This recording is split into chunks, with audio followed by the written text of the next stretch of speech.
It is time to heal body, mind, and spirit. Do something kind for ourselves after enduring one of the toughest challenges of our generation.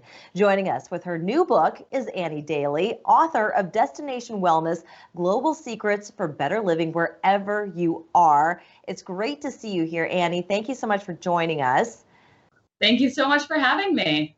And after years as a journalist, this is your first book. So congratulations. Thank you. And we'll I'm get into so proud of it.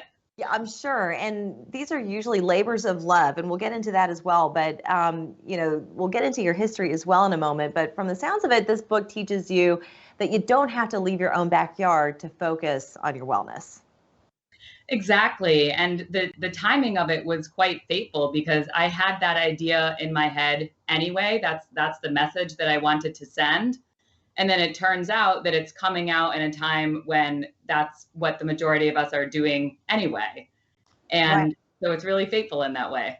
Absolutely. So let's talk about you as a travel journalist. I think you picked the right genre of journalism because for anyone who loves travel, I'm sure have seen everything and have had just incredible experiences along the way. So tell us about some of those experiences and places you've traveled to.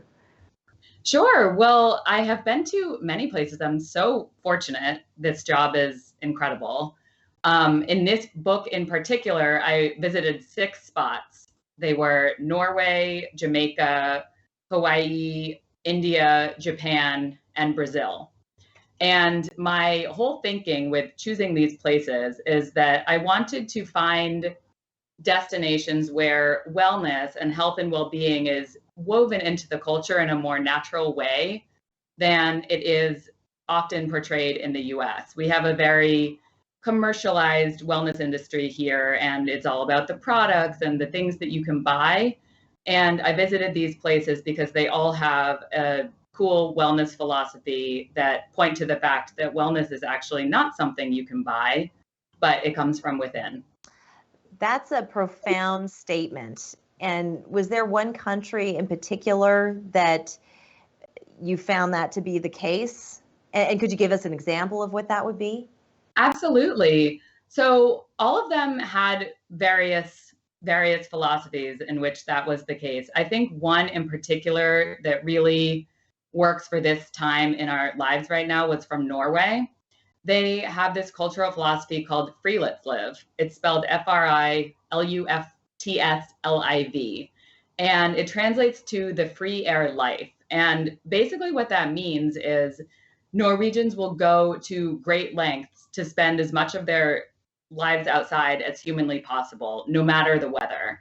So when I was visiting there was one time when it was raining, and rather than going inside, all of the Norwegians I was hanging out with, they just busted out their raincoats and kept on hanging. And so this whole idea for them is that wellness, it just comes from simply spending time in nature. And I think that that's so relevant right now because we tend to think, we have to buy all these things. We have to go to these fancy workout classes when really it's as simple as just walking outside and running your errands while walking instead of driving, having a picnic in the park instead of eating dinner inside at a restaurant, which we are only starting to begin to be able to do anyway. But it's a great concept.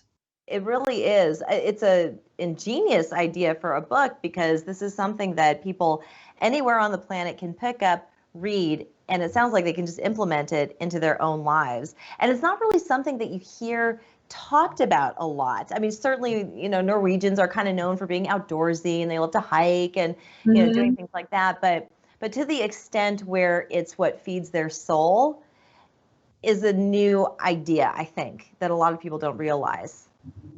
Exactly. And I think that one difference in particular between Americans and Norwegians is that here in the US, we tend to associate being outside with being like an outdoorsy nature person who has all of the gear and, is like decked out in the outdoor apparel and has a sweet tent and, really like hooked up in that way. Whereas in Norway, the people I was hanging out with, it was very simplified and pared down. Like I went on a camping trip and I went with a school that taught this concept. And one of the professors, he had a rule that there was no music in nature, because to him, music disrupts it disrupts this natural connection to Mother Earth. Oh, And so all we had was a tent. We just made fires. We grilled sandwiches over the fire. It was really simple, and it's so different from the American version of camping, you know? Most certainly, yes. And especially when you start getting into the luxurious campers and trailers and things like that. No, this sounds like you can really become one with Mother Nature. You are a fourth generation journalist. You're based in New York City, but you've been published in Self, Yahoo Travel, BuzzFeed Travel, Cosmopolitan Magazine. You have been in all of them. So tell us a little bit about your history and your journey as a journalist. Sure. So I grew up around journalism. As you mentioned, I'm a fourth generation journalist. My dad is actually a local TV news reporter in Rhode Island. So just really? Yeah.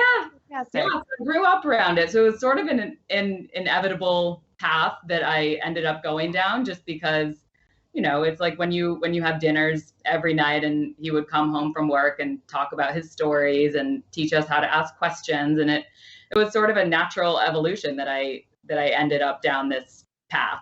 Well, you come from a long line of curious thinkers. Yeah, exactly. And thanks to you, we know where to travel, we know what to look out for, and we will certainly know what to add to our book collection. Annie Daly, thank you so much for joining us, and congratulations again. Thanks for having me. This was great. We'll be back after this.